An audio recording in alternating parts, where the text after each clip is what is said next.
Dans les temps du prophète Zacharie, Tyr était une nation très importante. Elle était célèbre par son grand pouvoir défensif.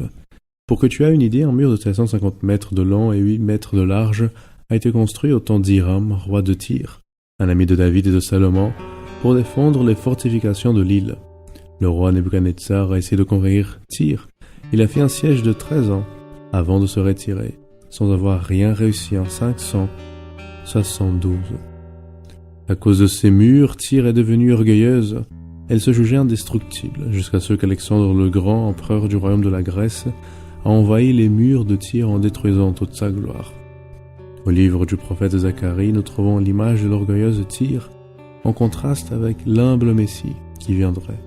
Au verset 9 du chapitre 9, nous lisons: « Sois transportée d'allégresse, fille de Sion, pousse des cris de joie, fille de Jérusalem.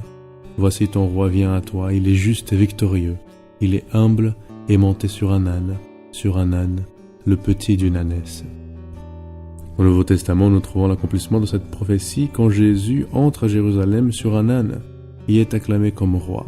Cependant, même face à l'entrée triomphale, c'était possible de voir la simplicité dans la vie du Messie. Il était né dans une mangeoire qui n'était pas à lui, il n'avait pas de maison à lui, l'âne sur lequel il était monté était à autrui et la croix qu'il porterait bientôt ne lui appartenait pas non plus.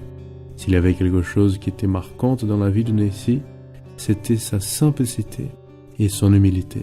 Ceci a gêné beaucoup de gens dans son temps, des gens qui attendaient un libérateur avec toute la pompe et gloire des rois de ce monde.